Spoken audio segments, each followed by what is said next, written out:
The previous coalition government treated federal parliament like a joke and constantly gagged debate. I move the member be no longer heard. I move the member be no longer heard. I move that the member be no longer heard. In response, the new Labor government has changed the rules to address some of these issues. In this video, I want to go through what the major changes are and whether there's any merit to some of the more extreme reactions that we've seen. But now the Albanese government has set up the 47th Parliament to be the gag Parliament. But it's no joke, Mr Speaker. Labor's new and unprecedented gag orders are designed to end parliamentary debate in order to dodge scrutiny and accountability. In July 2022, Labor amended the standing orders of the House of Representatives. The standing orders are the rules of how the chamber operates, and one of the big changes was to question time. On days Parliament is sitting, question time goes for about an hour and is when the government is asked questions and is meant to be held to account. Given this time is limited, some changes have been made as to who can ask questions. Here's Tony Burke from the Labor Party explaining. He's what's called the Leader of the House. Very simply, the Leader of the House manages the government's agenda and is very close to the standing orders. We have a new way we need to be able to deal with the order of who gets to ask questions. The way that it has worked for the last 10 years presumes a much smaller crossbench than we now have. And so what I am proposing to the House, and I know this is controversial because I've read the media comments, but what will happen is we'll go back to the ordinary process of starting with a non-government question, going to a government question and just going back and forth. But within that, there will be 3 questions that are designated for the crossbench. So the crossbench will get 3 questions during question time, as opposed to the 1 they got previously. This makes sense because the crossbench is now bigger, making up over 10% of the seats.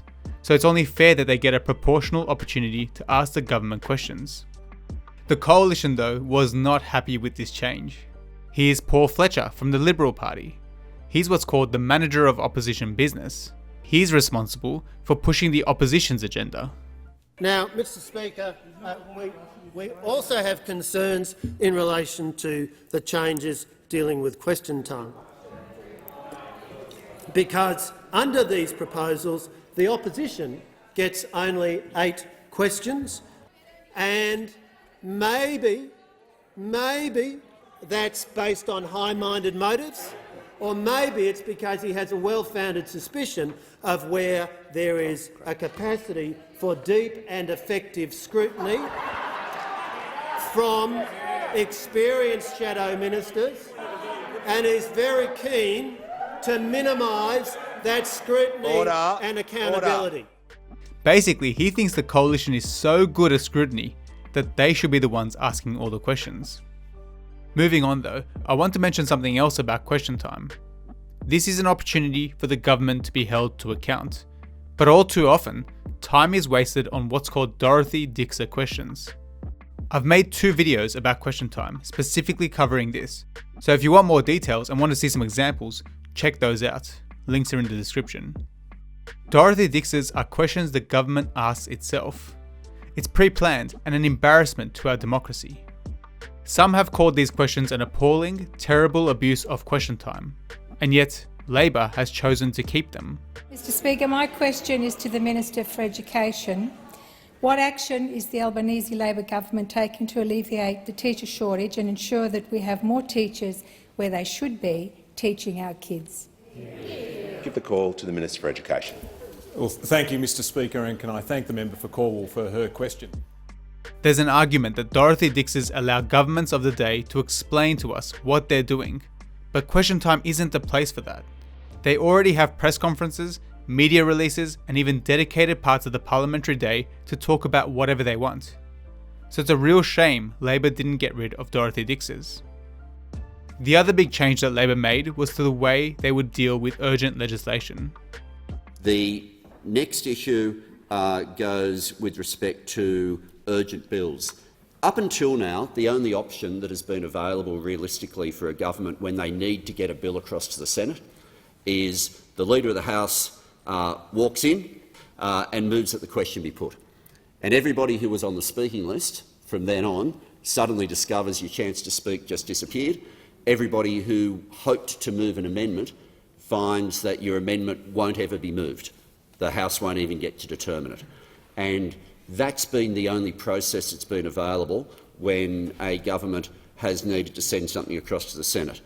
I want there to be another method that effectively allows us to acknowledge there are times when something's urgent. But I don't want the immediate cut-off of debate to be the only option in front of us. But what I've put forward is a concept where the House would vote that a bill be declared urgent. So it would still be a decision of the House. Once it's declared urgent, speaking times go from 15 minutes down to 10, and the second reading debate on the bill would continue until it was finished, up until 10 p.m. that night. Now, the procedure that would then happen is we'd then do the votes the next morning. So, if the government deems legislation to be urgent, it can pass a motion and shorten the time for debate. It doesn't eliminate debate, but it does reduce it. What previous governments had done was to immediately cut off debate by passing a type of gag motion. They would say something like this. This is a government of double standards. A government of a born-to-rule government of double standards. The Leader of the House. I move that the question be put. The Leader of the House has moved that the question be put. Saying the phrase, "I move that the question be put," means that there would be a vote immediately without any further debate happening. I'll come back to this, but the gagging of debate was extremely common during the Morrison government, and I've got a video which goes into a lot more detail. What Labor introduced with their changes was an option to move things along without completely cutting off debate. The crossbench, who were generally supportive of the overall changes being made, had some concerns with this piece in particular. Of course, there will be urgent matters, particularly when it comes to, well, for example, national security. But I think it is very, very important, perhaps even more important now with this proposed amendment to standing orders, that the government come in, the minister or the Prime Minister or the manager of the House comes in and makes the case for it being an urgent matter. I would warn the government, Speaker, that if this change to standing orders is misused in any way, if the new government starts declaring things urgent that are not genuinely urgent, then it will stand accused of being just an echo of the previous government, which all too often would gag debate, bring matters on when they weren't urgent at all. I'm concerned that a minister is able to come into this place, declare something urgent, and then the whole situation changes and the capacity for all of us to speak is somewhat limited. Some of us will not have the opportunity. I think that a minister, if they intend for this to be an urgent bill, should have to prosecute that argument to us. This proposal, whilst I share a lot of the concerns about its potential for abuse, at least gives us the chance that we might be able to have a say in the second reading debate, and if the amendment is accepted, also gives us a chance at least to move our amendments and explain why we're moving those amendments, and then there will at least be a vote on that. I think they're making valid points. But not to be outdone, here is the Chief Hypocrisy Officer for the Coalition, again explaining why he thought the changes were a really bad idea. And the role of the House of Representatives becomes reduced to being a mere rubber stamp for executive government. This is a standing order, Mr Speaker. We'll be right up there with the Russian Duma as a toothless legislative body, based upon what this government is proposing. To be clear, he compared these changes to the Russian parliament. The reality is that he's just talking garbage. The option is already in place to gag debate completely. This change gives the government another option, that is to shorten debate rather than cut it off altogether. This from a new Prime Minister who says he wants a new tone for politics. Well, let's be very clear what this new tone for politics evidently means. It means ramming bills through rapidly with virtually no debate or scrutiny, and that is utterly at odds with the claim that the Prime Minister has been making. The hypocrisy is lost on him, because he's not really one to be lecturing others about gagging debate. I move that the member be no longer heard. The question is that the member no longer be heard. The Minister has the call. I move that the member be no longer heard. I move the member be no longer heard. That's what the coalition government did over and over again. In fact, if the coalition wants to talk about gagging debate and rushing legislation through, they must be forgetting that they've previously introduced legislation and then not allowed a single person to speak on it. Let's look at the time the Morrison government introduced the union busting bill in December 2019. This is what real gagging of debate looks like. Fair Work Registered Organisations Amendment, Ensuring Integrity No. 2 Bill 2019, resumption of debate on the second reading. The question is this bill be now read a second time. The Leader of the House be put. You are kidding.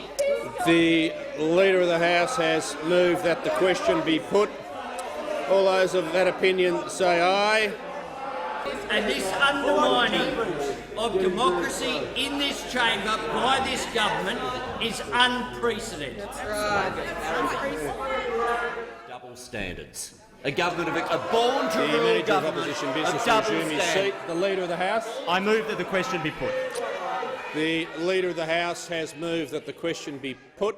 The Leader of the House. Mr. Speaker, I move that the bill now be read a third time. The question is the bill be now read a third time. The Manager of Opposition Business. You would have thought members of parliament were allowed to make speeches. It's not that outrageous. The Manager of Opposition Business will resume his seat. I now call the Leader of the House. I move that the question be put, Mr. Speaker. The Leader of the House has moved that the question be put. All those of that opinion say aye. And just like that, legislation was passed in the House of Representatives without a single word of debate. How did Paul Fletcher vote in those gag motions? He voted to stop any debate happening every single time.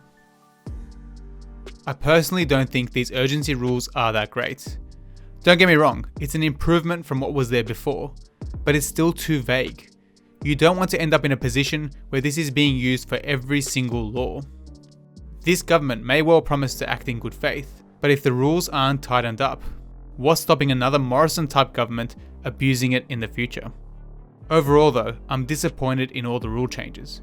You would have thought that after the last 10 years of parliamentary convention being thrown out the window, a new government would be completely overhauling the way things are done. But instead, only small changes were made. Whatever the reason, not enough is being done to protect our democracy.